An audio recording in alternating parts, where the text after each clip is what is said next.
dumako tayo sa pag-aaral ng salita ng Diyos. Pagpapatuloy po ito, tumayo tayong lahat, basahin natin yung ating pinaka-key text. Acts chapter 20 verse number 35. Acts 20 verse number 35. Ang sabi pong muli, sabay-sabay po nating basahin. Ready, begin. I have showed you all things, how that so laboring ye ought to support the weak, and to remember the words of the Lord Jesus Christ, how he said, it is more blessed to give than to receive. Mas pinagpapala ang mga nagbibigay kaysa sa mga tumatanggap. Amen? Tayo pong lahat ay manalangin. Lord, i-bless mo po ang aming mga puso. Patuloy naming inilalapit ang pagtuturo sa amin ng mga aral ng yung mga salita, at bigyan mo kami ng wisdom, at ang puso po namin maging handa sa pakikinig. I-consider namin, Lord, na maunawaan ang mensahe po at ang aral na ito upang maintindihan namin at maisapuso at magawa po namin, Lord, ang iyong mga salita.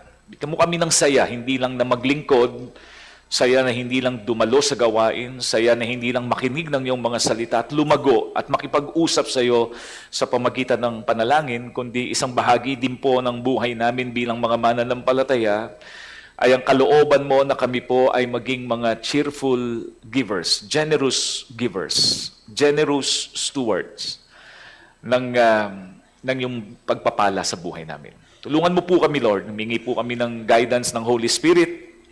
Patuloy mo kaming turuan, patuloy mo kaming i-challenge ng iyong mga salita. Sa pangalan ni Jesus, amen. Please be seated. Ang pamagat po ng ating pag-aaral, pinamagatan po nating Stop Holding Back. Stop Holding Back. Stop holding back. Ito po ay challenge sa bawat isa po sa atin, doon sa desire ng ating Panginoon na tayo pong lahat ng mga mananampalataya. Again, hindi po ito exclusive sa mga nagtatrabaho, hindi po ito para sa mga naghahanap buhay lang. Ito po'y para sa ating lahat. Sa lahat ng estudyante, sa lahat ng mga anak natin, kahit na yung iba ay bata pa, wala pang pinagkukuhanan, kundi baon lang na nanggagaling sa ating mga magulang. Ang mensahe pong ito ay para sa ating lahat. Kasi sabi nga po natin, ang pagiging generous, hindi po ito nakasalalay sa edad, kundi nakasalalay sa magiging kagawian natin bilang mga tao at lalong-higit bilang mga mananampalataya. Kaninang umaga, tinalakay po natin ang ilang mga important principles about generosity. Na ang pagiging generous pala ay hindi nakasalalay sa kung ano yung meron ka, sa laki o liit ng mga bagay na meron ka. Okay? Hindi doon nakasalalay yung generosity, kundi ang generosity talaga has something to do with the heart. Kasi sa banal na kasulatan, pinag-usapan po natin, katulad ng halimbawa na ipinakita natin, sa pamamagitan ng pagbibigay sa atin ng Panginoong Kristo ng halimbawa, doon sa Luke chapter 12, naalala po ninyo yung pinag-aralan natin kanina, yung rich fool, na kung saan ay napakarami na, pero hindi pa rin naging giver. No? Kaya yung kaisipan na magiging generous ako, magiging giver ako, magiging mapagbigay ako, kapag marami na, huwag na po nating isipin ganon. Hindi yun ang tamang formula. Hindi yun ang tama. Actually, yun yung gusto ng kaaway para i-trap tayo, para i-trap tayo dun sa cycle ng kaisipan na nandun yung desire, pero bakit hindi natin magawa? So, layunin po ng salita ng Panginoon para basagin yon, para mawala tayo doon sa pandaraya ng kaaway. Kasi aalipinin tayo sa ganong maling kaisipan kapag naging ganon yung mindset po natin. Magiging generous ako, magiging giver ako kapag madami na. Pinakita sa atin ng kwento natin, mga kaibigan, doon po sa binasa natin, in Luke chapter 16, di pala chapter 12 ang sabi ko niyan, Luke chapter 16, ipinakita sa atin ng salita ng Panginoon, mga kapatid, na ang basis, mali pala, Luke chapter 12 talaga. Okay, sorry. Luke chapter 12. Pinakita sa atin ang salita ng Panginoon na hindi pala yung kapag dumami, tsaka nagiging giver. Kasi yung mayaman, marami na siya, dumami pa, pero hindi siya naging generous. Naging sakim pa siya. So, napakaganda pong pag-aralan at napakaganda po na maintindihan at consider natin, lalong-lalo na kapag nandun yung desire natin, Lord, gusto ko pong maging generous. Lord, I want to be generous. Lord, I want to be a good steward. Lord, gusto ko pong maging mabuting katiwala. Gusto ko pong maging cheerful giver. So pinag-aralan po natin kaninang umaga yung yung mga principle, unang principle to becoming a generous person. Ano yung mga principles na tinuturo sa atin ng Bible?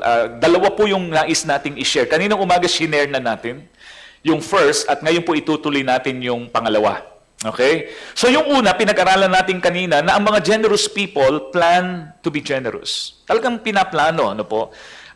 Marahil po pwede nating isabihin, Pastor, hindi ako kasi magaling magplano. Lalong-lalo na sa pera, Pastor. Hindi ako magaling magplano. Ang totoo po niyan, lahat tayo magaling tayo magplano. Lalong-lalo na sa pera. Sa ibang bagay, palagay ko, hindi tayo nagpaplano eh. Pero pagdating sa pera, magaling tayong magplano. Hindi totoo po yan. Hindi po tayo nagbibiro. Yun nga lang, hindi ibig sabihin nagplano tayo, mabuting plano. Kasi may mga pagkakataong may plano pero masamang plano at may mabuting plano. Pero yung pagpaplano, ay magaling po tayo dyan. Ang totoo niyan, marami pong mga tao ang galing magplano pagdating sa pera. Alam niyo kung bakit? Wala pa nga sa kanila yung pera na gastos na eh. Ang galing natin magplano. Hindi pa natin hawak yung pera, mga kaibigan. Una, nag-iisip na tayo, ano bibiling ko? Pag nakuha mo yung pera, eto na, bibiling ko. O, kaya anong nangyayari? Pag nakuha na pera, mga kaibigan, nakaplano na yun. Di ba? Yun nga lang, sabi ko nga, hindi ibig sabihin may plano, mabuti. Amen? Yung iba nga, sabi natin, wala pa yung pera, nagastos na. Gumamit na ng credit card. Diba? Ang nasa isip, naku, next month naman, ganito tatanggapin ko. Kaya ano gagawin? Swipe ng swipe ng swipe. Ang ganda ng pagkakaplano. Ang problema, mga kaibigan, maling plano. Kasi mga kaibigan, nalapas sa pera natin, ginastos na natin, natangsama, hindi mo namamalayan. Actually, ng danger ng credit card. Eh. Okay ang may credit card. Sino po sa inyo may credit card? Pa-swipe nga, please. Okay ang may credit card kasi alam nyo, ngayon, dati bago ka makabili ng isang bagay na kailangan mo, kailangan cash, di ba? Ngayon, praise the Lord, sa credit card, meron ng buy now, pay later. Meron pang 12 months, 0% interest. Nakukuha mo, mga kaibigan, tas babayaran mo monthly sa minimal amount na walang interest. Wow! Di ba blessing? Kaya lang kapag hindi po tayo naging marunong at nagplano how we will spend our money, yun nga yung maling plano. Maniwala po kayo, yan po ang magli-lead sa atin para tayo po ay mahulog sa utang. Na kapag napasok tayo sa ganong klase ng buhay at ng sistema, magugulat tayo. Ang tingin natin, ang Diyos lagi kulang. Whereas ang Diyos hindi nagkukulang eh. No? Actually, ang Diyos sobre. Hindi lang sapat sa pangailangan. Alam po niyong mali yung pagpaplano ng paghawak ng pera. Kaya hindi tayo nagiging generous. Bakit? Kasi may humahad lang. Kasi hindi tayo nagiging mabuting tagapag-ayos at hindi tayo nagiging mabuting katiwala sa pag-aayos kung paano nating gagastusin at gagamitin ang ating mga pera. You want to be generous, you need to plan. You need to plan. You need to plan your spending. Ang principle, huwag kang gagastos ng sobra sa kinikita mo. Kaya sabi ko nga, ingat kayo. Sarap ng mag-Shopee, add to cart, add to cart, add to cart. Pero ingat kayo. Dapat alam natin. Kaya nga naalala nyo, ang unang point natin, letter A, B, ano po sabi natin? B ano? Spontaneous. Yung pangalawa, B, strategic. Dapat paplanuhin talaga. Sa ating mga young people, kung gusto nyo maging giver, mga young people, hindi yun nakukuha sa desire, nakukuha yun sa pagpaplano. Bata pa lang kayo, konti pa lang ang tinatanggap ninyo, baon pa lang na magulang ninyo. Mga magulang, turuan natin ang ating mga anak kung paano dapat maging wise sa paghawak ng pera. Kasi pag yan ay lumaki nang hindi nila alam kung paano hawakan, sayang lang ang ipapamana ninyo. Mauubos lang ang hirap ninyo. Masasayang yung paghihirap natin. Bakit tayo naghihirap? Para sa mga anak natin, para bigyan sila ng... Tapos magugulat ka, mga kaibigan, di ba? Sayang! Hard-earned money, tapos mauuwi na lang sa wala. Pag hindi natin sila tinuruan ng tama, magkakaroon sila ng problema, at hindi lang problema pag-handle, kundi darating ang pagkakataon, magiging dahilan pa na magiging problema nila, na bibit-bitin nila hanggang pagtandaan nila, na magiging cycle, magiging bahagi na yan ng cycle, at gagamitin ng Panginoon para, alam po niyo yan, para hawakan tayo sa leeg at hindi natin magawa ang kalooban ng Diyos. Plan to give, plan to be generous. Kung gusto ko maging generous dahil gusto kong unahin ng Panginoon, kanina po nag-share ako ng ginawa ko. Marami po tayong po pwedeng gawain actually. Pero kanina sinare ko yung po pwedeng magawa, lalong-lalo na sa mga bata, kung kayong mga young people, gawin niyo yun. Kung talagang nandun ang desire ninyo to be generous, gawa kayo ng paraan. I-segregate ninyo pera ninyo. Huwag kayong magtiwala. Ewan ko kung naging kaisipan ng mga young people, gusto ko magbigay, sige magbibigay ako sa Sunday. Nakakuha ka ng pera, yung iba sa atin, sumeldo, hinawakan lang natin. Ang dami nating nasa isip, ang dami na nating ginawa. Hawak-hawak natin ng pera. Magugulat ka pagdating ng araw ng linggo kapag magbibigay ka na ng offering. Kahit gusto mong magbigay, wala ka na maibigay. Alam niyo bakit? Nagastos mo na eh. Naipang libre mo ng milk tea. Nagkape ka na kasama mga kaibigan mo sa Starbucks. Bumili ka ng nakita mo sa Facebook. Cash on delivery pa. Diba? Ano nangyayari mga kaibigan? Yung magandang plano mo na gawain dahil hindi ka nagplano eh. Hindi mo inayos ang spending natin. Ano nangyari? Bandang huli, hindi mo nagawa. Magiging cycle na yun. Tapos sasabihin natin, wala kasi akong pera eh. Panginoon, naiintindihan mo naman. Alam niyo, ito naman ang madalas na sinasabi nating mga tao, di ba? Lalong-lalo kapag meron tayong mga bagay na plinanong gawain pero hindi natin nagawa. Lalong-lalo na pagdating sa Diyos. Naiintindihan naman ng Panginoon eh. Which is actually, excuse na lang natin yun. Pero naiintindihan ng Panginoon, tama, naiintindihan ng Panginoon na hindi pa ito po pwedeng pagtiwalaan ng malaki. Hindi pa siya po pwedeng pagtiwalaan ng malaki. Kasi hindi pa niya alam kung paano i-handle yung mga pagpapalang ibinibigay ko sa kanya. Learn to plan. Be strategic in your spending.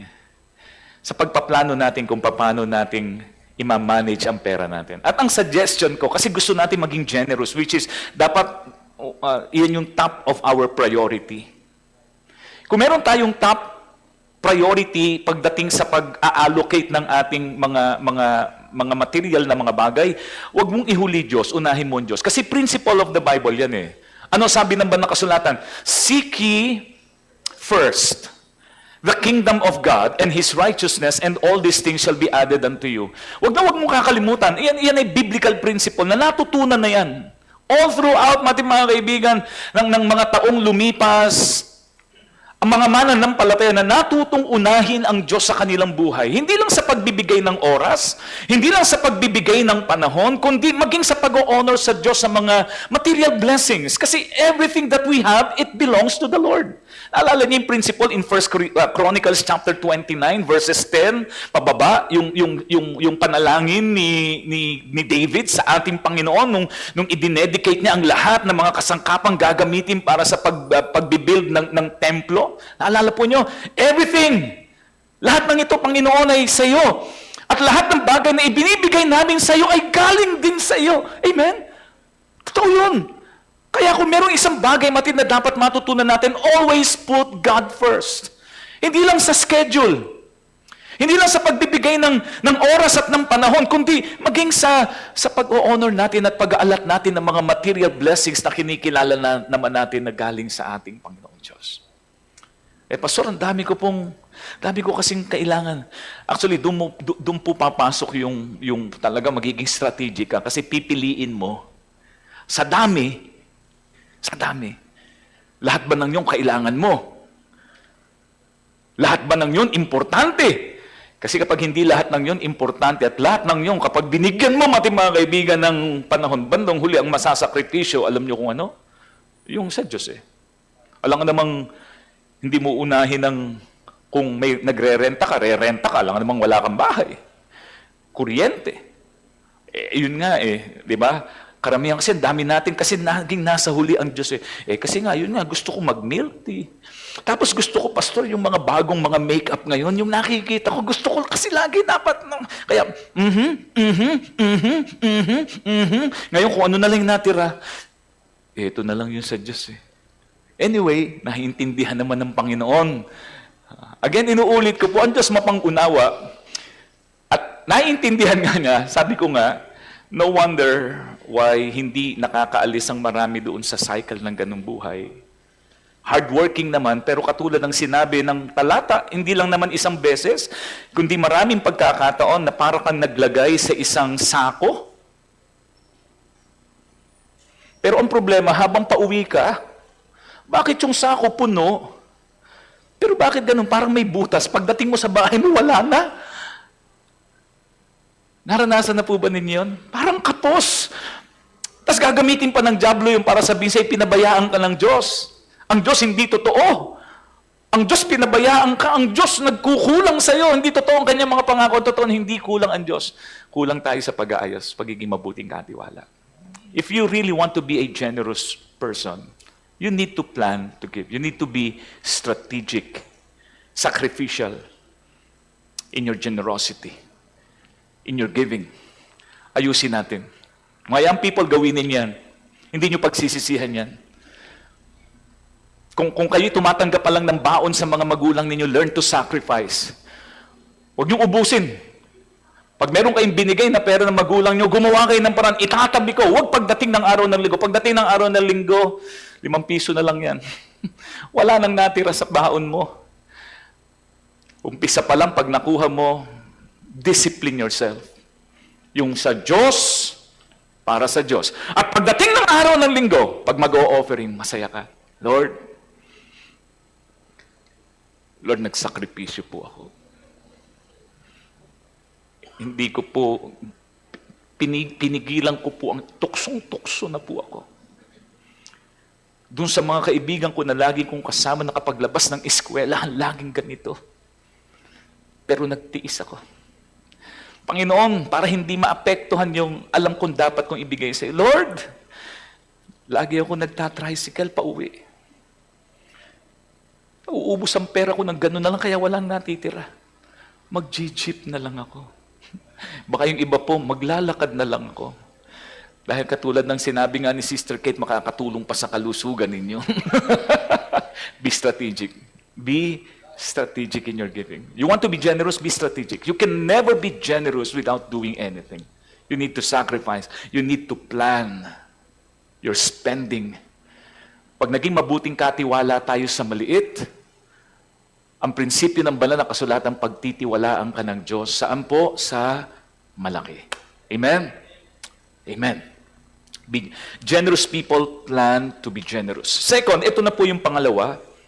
Okay, ito po yung huli. Generous people, ang pangalawang principle na makikita natin sa mga generous na mga tao, ito po, generous people progress in their generosity. Ang mga generous na tao, they progress in their generosity. Hindi to one time, big time. Ang mga generous na tao, hindi one time, big time. Hindi. Ang generous na mga tao, they progress. Pag sinabing progress, mga kaibigan, sumusulong. Di ba? Nag-i-increase, mga kaibigan, ng kanilang ginagawa. Ang kanilang generosity ay nagpro-progress. Iyan ang mga kaibigan, ng isang palatandaan at makikita nating principle ng mga generous na tao. Meron pong halimbawa pa rin. Again, lahat naman ng pag-aaralan natin, lahat ang principle is in the Bible. At makikita po natin ito particularly in 2 Corinthians chapter 8. Again, may aral po at may principle na ituturo sa atin ng mga talata. 2 Corinthians chapter 8 verses 1 to 8. Tignan po ninyo sa inyong mga Bibles. Tignan po ninyo sa inyong mga Bibles. 2 Corinthians 8, 1 to 8. Babasahin ko po sa wikang Tagalog. Subaybayan po ninyo. Ang sabi dito, bukod dito mga kapatid, ay ipinatatalastas namin sa inyo ang biyaya ng Diyos na ipinagkaloob sa mga iglesia ng Macedonia. So ang tinutukoy dito, members of the church in Macedonia. So marami, mga mananampalataya, ginagawa pala ng mga Kristiyano to eh. Amen? So hindi lang po tayo ang sinasabihan, ginamit niya ang mga ang patotoo ng mga tao sa mga churches in Macedonia para ituro ang napakahalagang principle na ito. Ano po yun? Kung paanong sa maraming, pansinin po niyo yung mga ginamit ng mga salita, kung paanong sa maraming pagsubok sa kapighatian, ang kasaganaan ng kanilang katuwaan at ang kanilang malabis na, ano sabi? Ano yung term? Karukhaan. Ano yung ibig sabihin pag sinabing karukhaan? Di ba kahirapan, ano? Pag sinabing dukha, mahirap. Hindi lang yung may problema, hindi lang yung may kapighatian. Kasi po pwedeng marami kang pera, mayaman ka, pero dumadang ka sa kapighatian. Pero pag sinabing karukhaan, ang ibig sabihin, talagang walang-wala ka. Kapos ka. Kulang. Di ba? Mahirap. Pero ang sabi po dito, mga kaibigan, tingnan po ninyo, ay sumagana, mahirap, naghihirap, maraming problema, pero ang sabi, ay sumagana. Sumagana saan? Sumagana sa kayamanan ng kanilang ano raw po? Po, pwede palang ang tao mahirap, pero sagana sa kagandahan ng loob. Again, mga kaibigan, the heart of the problem is the problem talaga of the heart. Hindi pala problema, mga kaibigan, yung wala ka, yung maliit, yung kakaunti, hindi, mga kaibigan. Dahil kapag ang puso ng tao, mga kaibigan, ay sumasagana ng kabutihan, sumasagana, mga kaibigan, ng kagandahang loob, ibang nagiging effect. Tuloy ng talata, verse number 3. Tignan nyo, sabi, sabay-sabay nga nating basahin. Yung unang bahagi. Sapagkat, ano sabi? Ayon sa kanilang, yun. Ayon saan daw? Ayon sa kakayanan. Ang paggawa pala ng mabuti, pagiging generous, hindi yung pag nagkaroon muna ako ng 1,000,000, magiging generous. Hindi. Ayon sa ating kakayanan. Hindi nakasalalay sa laki o liit. Again, hindi kasi yun ang basis ng pagiging generous. Pagiging generous, hindi nakasalalay sa hawak natin. Pagiging generous, maliit ang hawak natin o lumaki ang hawak natin, pero naging tapat tayo sa ipinagtiwala ng Diyos sa atin. That's the principle behind. Amen? Tama po ba? Di ba? Sapagkat ayon sa kanilang kaya ay nagpapatotoo ako at higit, anong pa sabi? Ito matindi to. Ito lang ang kakayanan nila. Pero dahil sa kagandahang loob na meron sila, heart, ano? Kasi kapag ang heart tama, ano sabi ng talata? Nagpapatotoo ako at higit pa saan daw? Sa kanilang kaya. Wow! Ito na yung sinasabi natin, ang generous people, not only spontaneous in their giving, not only strategic in their giving, but they are sacrificial. Sacrificial in their giving. Ang mga generous na tao, they sacrifice. Natututo sila magsakripisyo. Bakit? Hindi para sa ano pa mang bagay, kundi dahil alam nilang ito yung gusto at kalooban ng Diyos sa kanila. Kaya discernment is so important.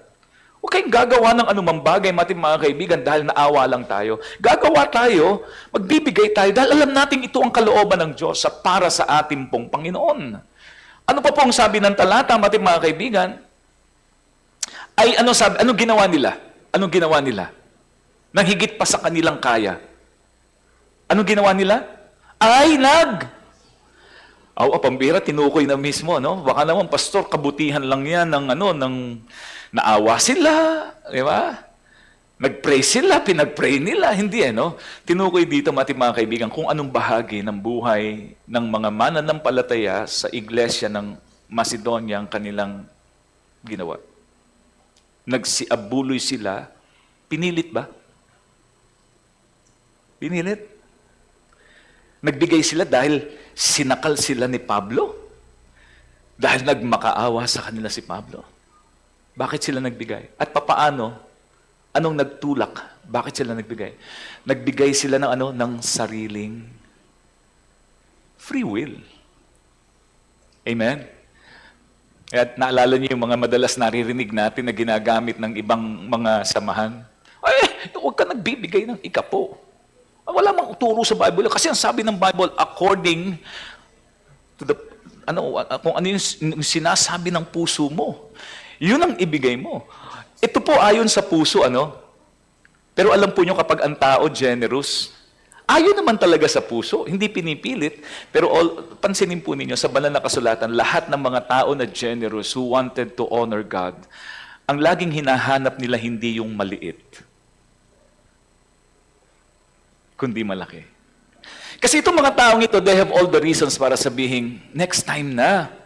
Kasi wala pa eh. Tutulong ako. Sige, tutulong ako kapag sobra na. Pero alam po nyo, ito yung magandang halimbawa ng pagiging generous pala. Again, hindi nakasalalay kung ano yung hawak nating maliit o hawak nating malaki. It has something to do with the condition of the heart.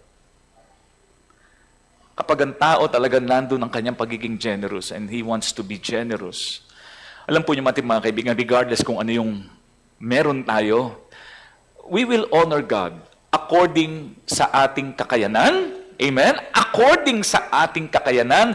At ang sabi ng banal na kasulatan, mga kaibigan, ayon sa kalooban. Ibig sabihin, hindi napilitan. Hindi pinipilit. Kaya ang mga generous na tao, hindi pinipilit. Kaya nga naalala niyo palagi, lagi nating sinasabi na sa church, hindi tayo namimilit. Don't ever think na kaya natin to itinuturo, pinipilit kayo, o kinukonsensya kayo. Wala tayong kinonsensya, mga kaibigan. Di, pastor, kasi parang pag nagpipreach ka, nangungonsensya ka eh. Hindi po ako yun, baka kinoconvict kayo ng Holy Spirit. Pero hindi ko kayo kukonsensyahin. Dahil kasi kung kukonsensyahin ko kayo, mga kaibigan, magdadrama ako dito, iiyak na lang ako. Diba? Magpapaiyakin ko na lang kayo, mga kaibigan. Gagawa ko ng kwentong nakakaawa na naaantig ng inyong kalooban. Na kayang daling magpaiyak ng kalabaw eh. Pero hindi eh.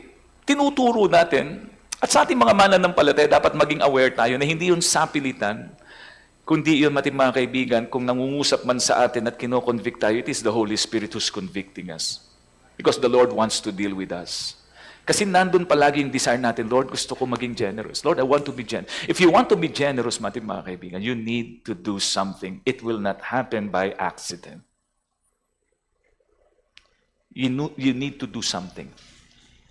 Kailangan gagawa ka ng hakbang.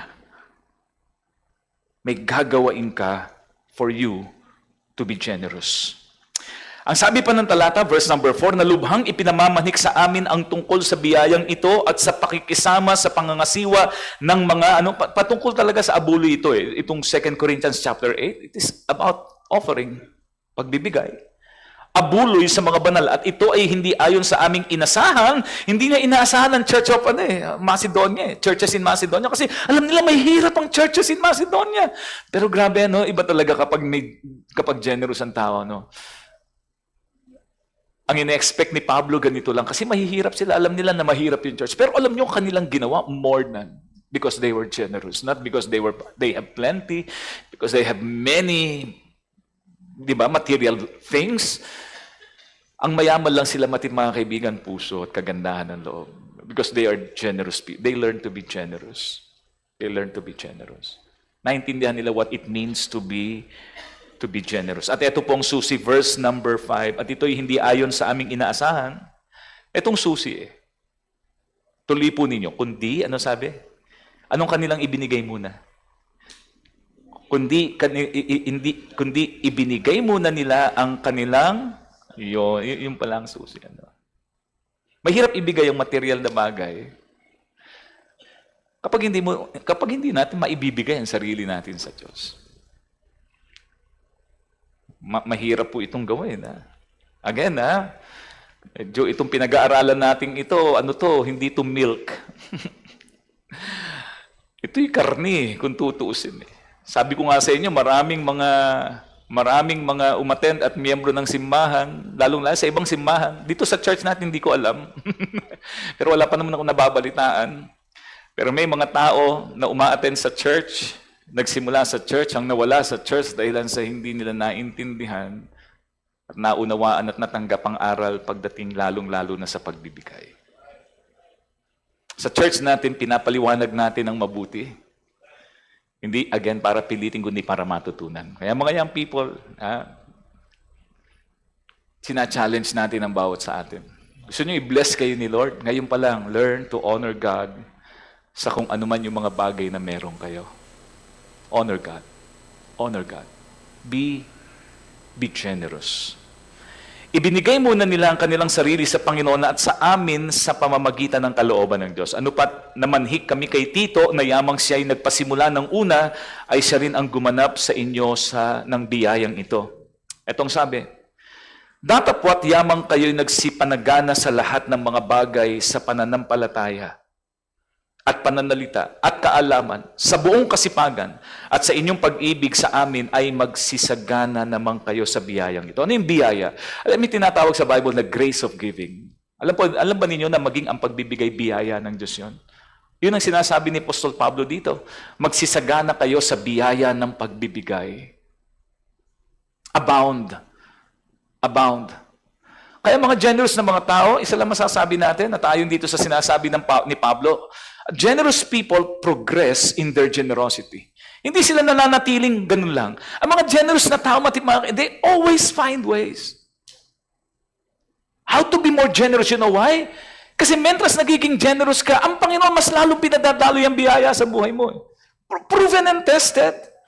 All throughout the Bible, again, hindi ko po sinasabi at hindi po tayo nagtuturo mga kaibigan tawag dito, prosperity gospel. Hindi natin itinuturo yon. Ang tinuturo natin is how to be generous. How to be generous. Amen? Hindi how to prosper, but how to be generous. Kasi ang generosity, nagiging generous ang tao, hindi dahil mga kaibigan sa prosperity na ibinibigay sa kanya, kundi yung saya ng puso, diba, na nagiging katulad siya ng Diyos eh. Yun yung nagbibigay ng saya, ng satisfaction. Regardless kung sakripisyo yan, regardless kung hindi ko agad nakita, regardless kung ako'y nagbigay pero hindi ka agad bumalik, pero yung saya ng puso, na nagawa ko at na-honor ko ang Panginoon sa pamagitan ng mga pagpapalang meron ako, yun mga kaibigan, ang habol ng mga generous na tao. Approval of God. Yung saya ng Panginoon. Yung nalulugod ang Diyos sa ating mga ginagawa. Kasi in the end, mga kaibigan, lahat ng bagay naman na gagawain natin, we will do it for the glory of God. For the glory of God. Ay pansinin niyo sinabi ni Pablo in verse number 7, therefore, as ye abound in everything in faith, habang kayo ay nag-a-abound in faith, tumatatag ba tayo sa pananampalataya? Amen? Lumalalim ba tayo sa pananampalataya and utterance and knowledge about the Word of God? And in all diligence, nagiging diligent tayo, and in your love to us, pag-ibig natin. Ang sabi, lumalaganap at lumalalim lalo ang pag-ibig nyo para sa amin. Ano ang sabi ni Pablo, mga kaibigan sa mga taga-Korinto? See that ye abound in this grace also.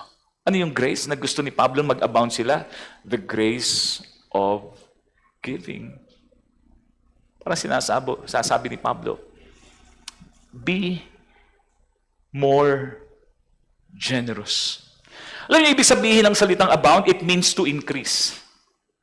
Progress. Progress. To abound means to increase, to make continual progress. Hindi gusto ng Panginoon na tayo po ay basta maging generous lang, na sabi ko nga, one time, big time. He wants us to become more generous as we grow in Christ. Mentas lumalalim tayo sa Panginoon, we need to become more generous. We need to become more generous. Ang churches in Macedonia were not wealthy.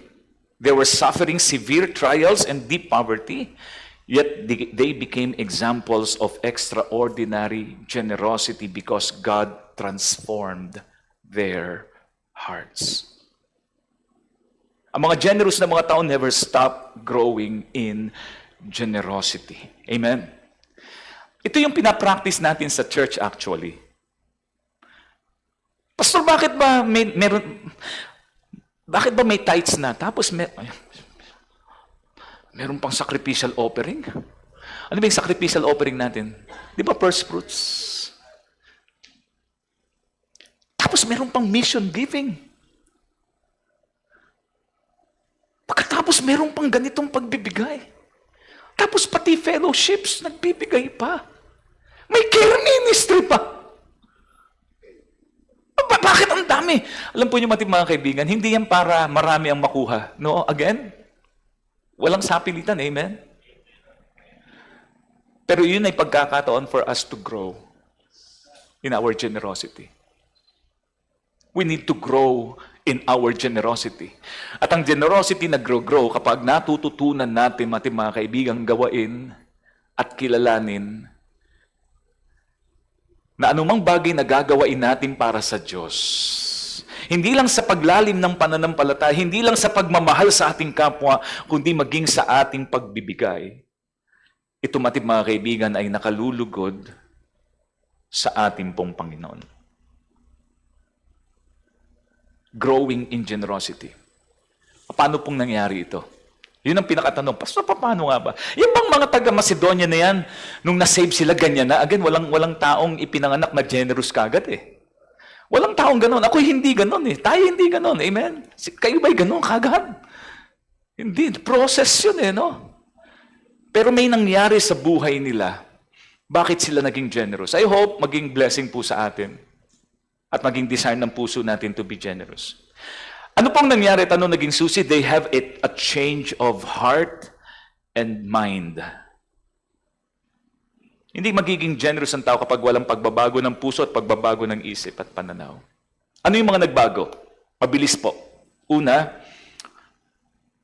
from obligation, nakita nila as opportunity.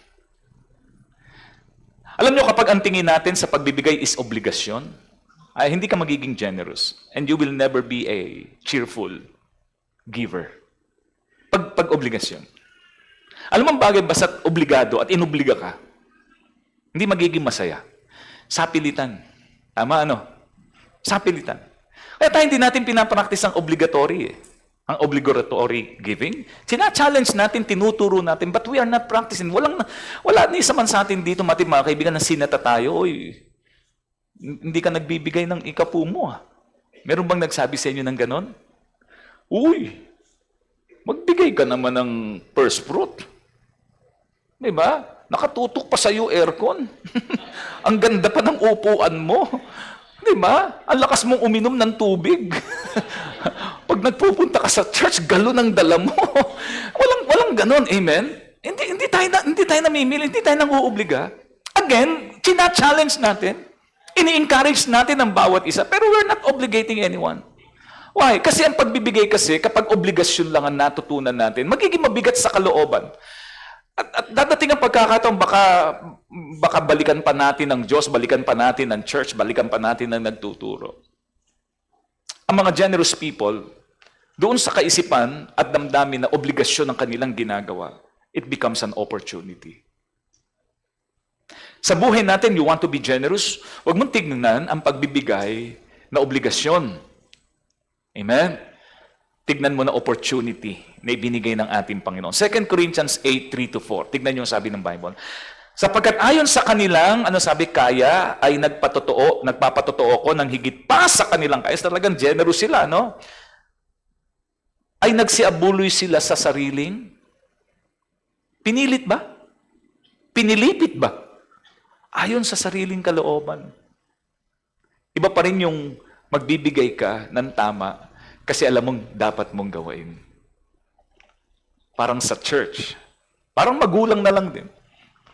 Kung merong anak tayo na magbibigay sa atin, halimbawa, ng 20,000, pagkatapos, ayan, baka may masabi ka pa. Nagawa ko na obligasyon ko, ha?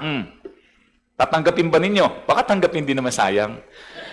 Tanggapin din naman natin. Sayang din naman. Pero mabigat sa kalooban, hindi ka masyadong grabe naman. Para naman yung anak ko, sobra naman. Di ba mas masarap yung, Mami, Daddy, eto na po. Para saan yan? Di mo na kailangan ibigay yan. Hindi, para sa yan, Mami. Kasi marunong akong magpasalamat sa ginawa. Inaalala ko yung mga sakripisyo. Sarap ng pakiramdam. Di ba? Di ba? Kung tayo mga anak, kung tayo mga magulang, ang sarap ng pakiramdam. Magbibigay ang anak mo hindi dahil nagparinig ka. Hindi dahil nagmakaawa ka, kundi dahil mahal ka lang at na-appreciate lang ang ginawa mo. Ganun ang pagbibigay sa Diyos eh. It is an opportunity to show our gratitude kanino po sa Diyos na kinikilala nating nagbigay ng lahat ng mga bagay na meron tayo ngayon. Amen? Makikita natin dito sa talata, they gave as much as they were able. Sobra pa nga doon sa able. Alam mo bakit? Kasi punong-puno ng pagpapasalamat eh. Yun yung importante. Kapag nakita mo as an opportunity, mga kapatid, alam po ninyo talagang ang taong nagmamahal at napuspos ng pag-ibig, nag-a-abound, Alala ko tuloy nung una ako naliligaw sa misis ko, grabe, mahal na mahal ko hanggang ngayon naman. Tingin ko mas mahal ko siya ngayon. Ayos. Grabe. Nakwento ko sa inyo dati, di ba? Nasa Bible school ako. Di kayo maniniwala, nagbebenta ako ng underwear. Totoo yun, nagbebenta ako. Papasok ako sa eskwelahan, ang obligasyon, ang aming uniform, nakakulay puti, tas may necktie pa ako, may dala akong bag. Pero yung bag na yun, hindi puro libro at Bible yun. Panty at brief. Nagbebenta ako. At isa sa mga dahilan kung ba't ako nagbebenta, alam niyo kung ano? Syempre, meron kang pinagpaparamdaman eh. Binabalikan ko nga, pambira nakapagbenta ako ng panty. Grabe mga kapatid. Pero alam po nyo, kapag nagmamahal ka, ang bigat. Tapos alam nyo, magbubulaklatan ng gano'n, nakakahiya.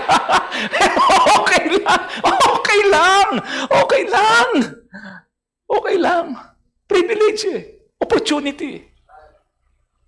Alam nyo, kapag ang pagmamahal natin sa Diyos talagang, alam po nyo, nag-a-abound, ay, hindi mo naiisipin. Okay na to. Hindi. Kapag sobrang puspos ng pag-ibig natin sa kabutihan ng Diyos, hindi mo lilimitahan ng Diyos. You will always abound. Sa oras, sa panahon, pagpapagamit, pag nakita mo ang kabutihan ng Diyos, hindi mo ipagdadamot ang oras mo sa Diyos. Hindi mo ipagdadamot ang buhay mo sa Diyos. Hindi mo ipagdadamot ang kakayanan mo sa Diyos. Pag nakita mo at na-appreciate mo, at naintindihan mo kung ganong kadakila ang pag-ibig ng Diyos para sa iyo. Many believers begin by giving because they feel obligated. Yan ang simula nating lahat. Ako ganun ang feeling ko, parang obligasyon. Diyan tayo nagsisimula. Kung nandiyan pa tayo sa stage na yan, okay lang, huwag kang mag-alala, lahat diyan nagsimula. Pero I hope and pray, huwag kang manatili diyan. Graduate ka na sa ganyang mindset. The church needs money. Parang, di ba? Bagaman may pangangailangan ng church, pero sige na nga. Kasi pag hindi ako nagbigay, mangayayat si pastor. Wala nang kainin yung mga worker ng simbahan. Baka mamaya, may aircon nga, hindi na gumagana. Buti na lang may solar. Pag-pray lang ninyo, laging malakas ang araw. Kapag ganitong mga tag-ulan, walang harvest. Kasi walang araw eh. Di ba? Obligasyon. Diyan tayo nagsimula eh. Parang utang na loob nyo sa akin to. May utang na loob. Which is, dapat hindi ganun. Nagbibigay tayo, it is an opportunity. Lord, thank you. Thank you for the opportunity na maging kabahagi. To provide the needs of the church and the ministry. Lord, salamat po. Parang yung sinabi ni Haring David, what shall I render unto the Lord? What shall I render unto the Lord? For all His benefits toward me. Ang mga spiritually mature, yung nagmamature, those who are maturing in the faith, changes their perspective. Change their perspective. Nakikita natin, sisimula tayong makita that giving is an opportunity to worship. Kaya, di ba ini-stress natin pag nagbibigay tayo hindi kung para saan pa man, hindi para tumanggap, kundi isang paraan to express that we worship and give our thanks to God. Mga mature na tao, ganun ang isip. Nagbibigay siya, hindi obligasyon, kundi nagbibigay siya kasi nakikita niyang opportunity, Lord, ito po isang paraan how I can worship you. Ang pagbibigay is an opportunity to invest in eternity.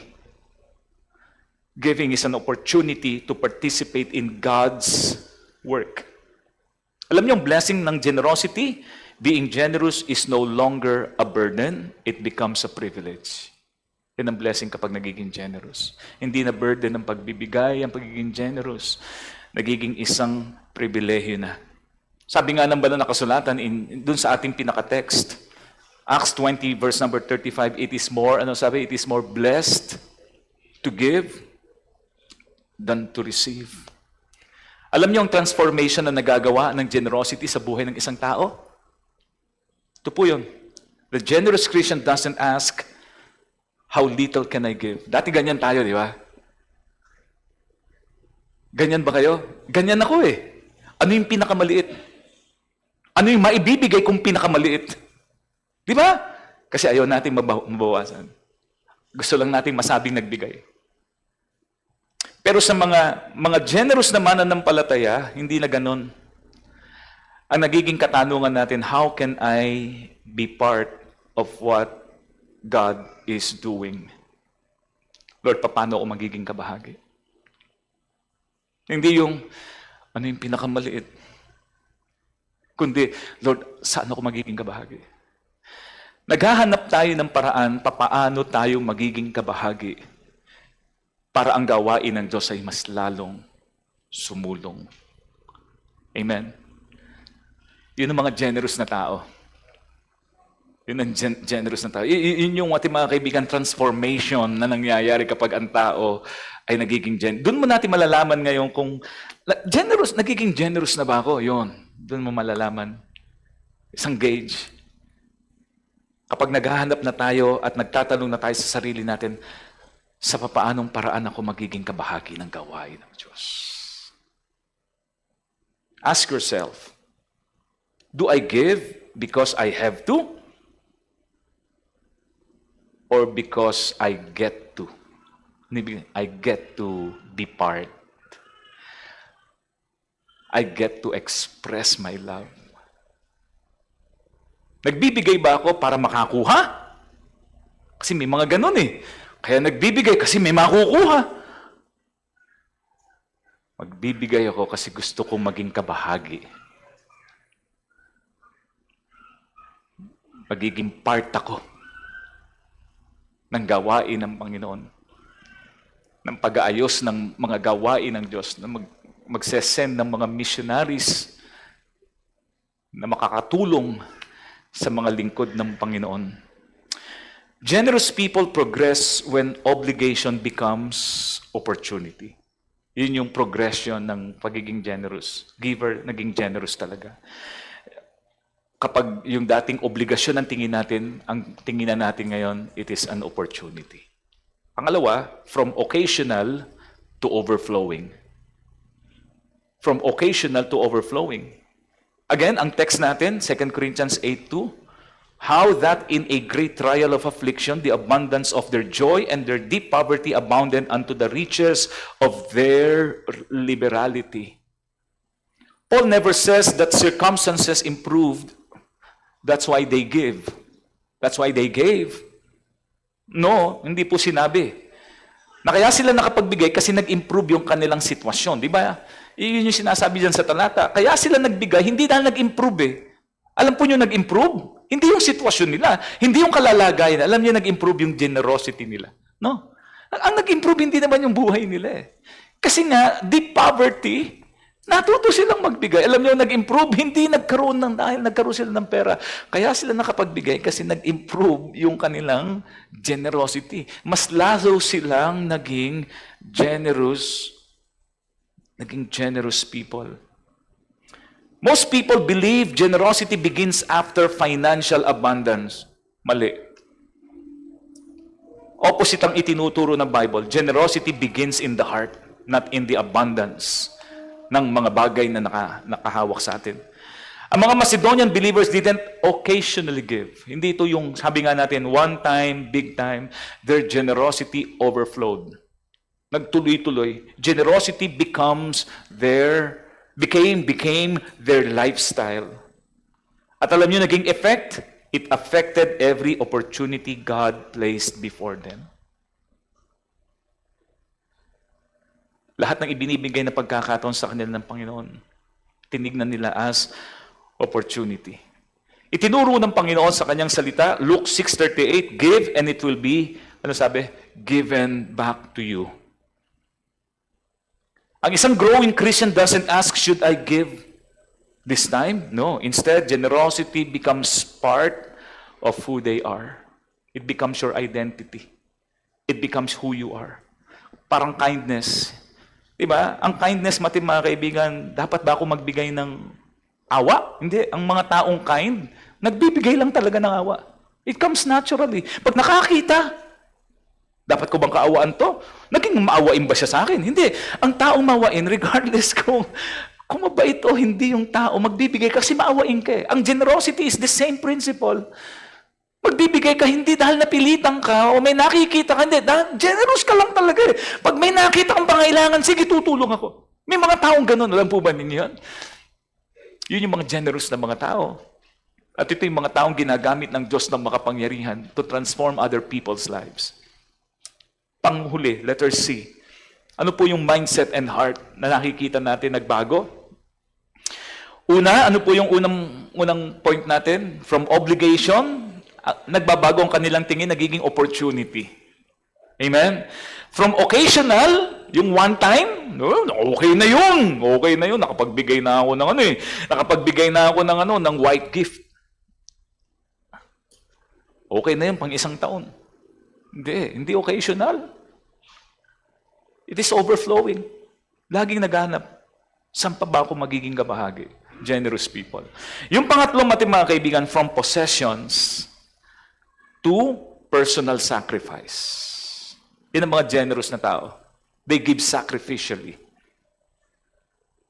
Yung dating ang tingin nila posesyon, kung ano yung makukuha ko, ngayon natututo silang tumingin, Lord, magsasakripisyo ko. 2 Corinthians 8:5, and this they did not as we hoped, but first gave their own selves to the Lord and unto us by the will of God. Notice the order. Pansinin yung order. Before they gave their money, they gave themselves first. Anong unang binigay nila? Bago sila nagbigay ng kanilang abuloy, ng pera, anong kanilang unang binigay? Ang unang ibinigay nila, sarili nila. No? They gave themselves first to the Lord. Ito po yung highest level of generosity.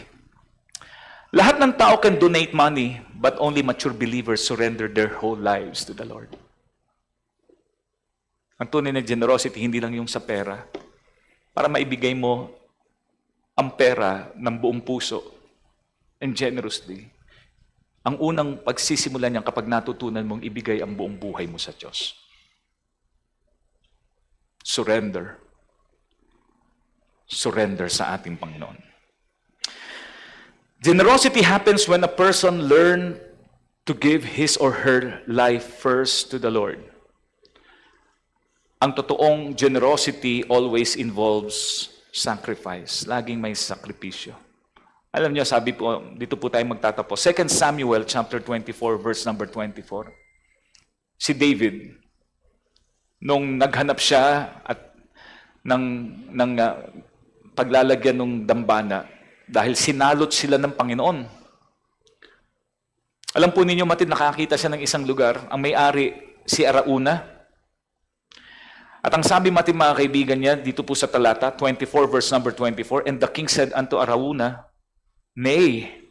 Kasi ang sabi ni Arauna, sige na, mahal na hari, iyan ba yung gusto mong lugar? Sige, sa'yo na yan. Huwag mo nang bayaran. Sige, libre na yan. Libre na yan. Alam niyo, mahilig tayo sa libre. Kaya, madalas tayo sa SNR. Kung kayo nagpupunta ng SNR, di ba? Sarap pumunta kaya ng SNR. Tatapatan mo lang na medyo maaga-aga pa. Kasi pag hapon na, medyo nauubos na yung mga display. Kukunti na lang eh. Pero kapag medyo maaga ka, maniwala ka, huwag kang magmimerienda sa labas. Doon ka na lang umikot. Mabubusog ka. O, libre ang inumin, libre ang ganon-ganon. O, di ba? Tsetsempuhan mo lang na kapag sasabay ka sa maraming tao, kuha ka, tapos ikot ka uli. Ay, ano yan? hindi, hindi alam mo na nakakatatlong beses ka na pala. Kanyang diskarte lang para hindi ka magutom. Mahilig ang tao sa libre, yung walang sakripisyo. Pero tignan niyo si David because he has a generous heart. Ang sabi niya, lalong-lalo na when it comes to God. When it comes to God. Ang sabi niya, and the king said unto Arauna, nay, but I will surely buy it of thee at a price. Binibigay na ng libre. Pero sabi niya, hindi ako papayag. Hindi ako bibiling ko sa iyo ng may halaga. Ito ang dahil niya, neither will I offer burnt offerings unto the Lord, my God, of that which, cost me nothing. Sacrifice, may sakripisyo. Yung dating, ngayon, I will sacrifice. Bakit? Because I am doing it for the Lord. Don't do it for man. Huwag kayo magbibigay dahil sa sinabi ko. Hindi ako makapagbabalik sa inyo. Magbibigay tayo kasi alam natin ito yung sinabi at kalooban at nalulugod ng Diyos. I will be a generous giver. I will honor the Lord with my tithes.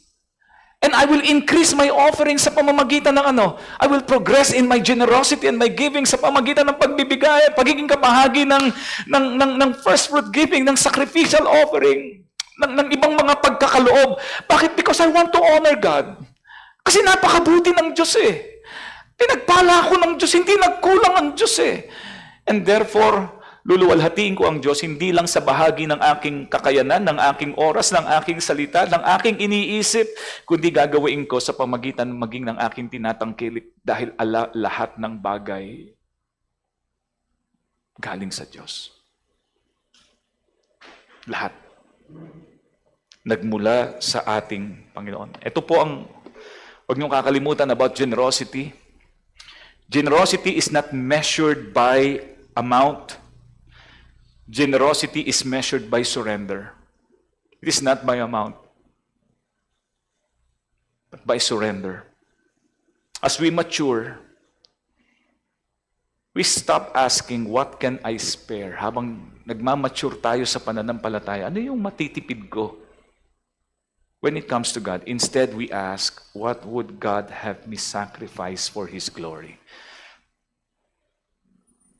Ano yung gusto ng Panginoon na gawain ko para sa Kanya? Consider po natin. Natanungin natin ang ating mga sarili. I want to be generous. By God's grace, I am generous. At para maging generous tayo, mga mananampalataya, stop holding back. Stop holding back. Para sa Diyos mo gagawin. Don't do it for the wrong reasons. Do it for the right reasons. Do it for God. Kasi alam natin kalooban ng Diyos eh. Alam natin sa ikaluluwalhati ng Panginoon. Hindi para sa ano pa mang bagay. At dahil para sa Diyos ko gagawain ko ng may masayang puso. Tumayo po tayong lahat. Let us pray.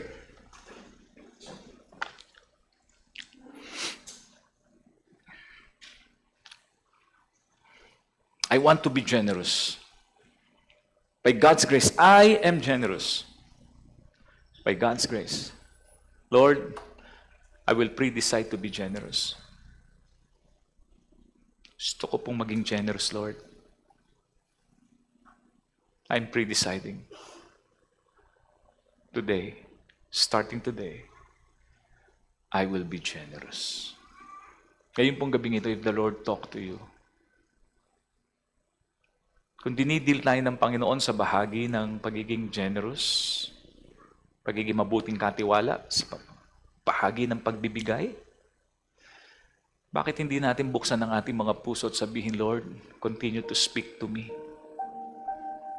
Lord, napakarami kong ipagpapasalamat.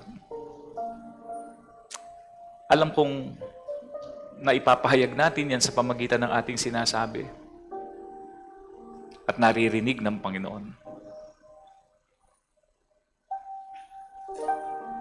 Pero ang nais ng Panginoon sa bawat sa atin, hindi lang yung isang bahagi ng ating buhay,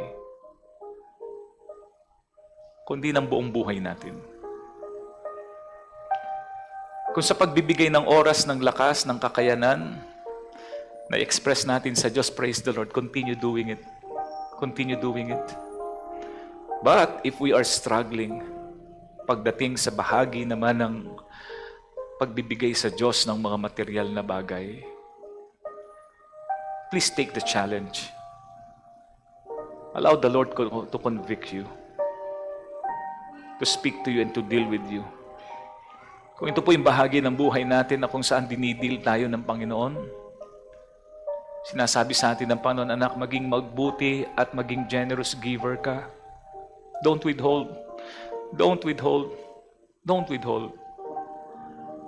But hindi ngayong gabing ito, saan natin ang ating mga puso't isip at sabihin natin, Lord, ito po sarili ko. I want to be generous. By your grace, I want to be generous. Kung dinidil po tayo ng Panginoon sa bahaging ito ng ating spiritual na buhay, anyayahan ko po kayo. The Lord is dealing with you. Simula kaninang umaga at ngayong hapong ito, bakit hindi tayo lumapit at sabihin natin, Lord, I surrender my life to you. My everything to you. Kung ikay kabataan and you're struggling with giving, with your finances, bakit hindi mo sabihin sa Panginoon, Lord, bata pa lang ako, gagawain ko na. Sa maliit na pagpapala na meron ako, natatanggap ko, I will start. I will give. I want to be a faithful giver. Gusto ko maging mabuting katiwala. I want to be generous. I want to be generous, Lord. Kung yan ang kalooban natin ang dinidil sa ng Panginoon ngayong oras na ito, bakit hindi ka lumapit sa Diyos? Come on, lapit po tayo. The Lord is talking to you and dealing with you. Makipag-usap tayo sa Diyos. Pag-usap ka sa Diyos.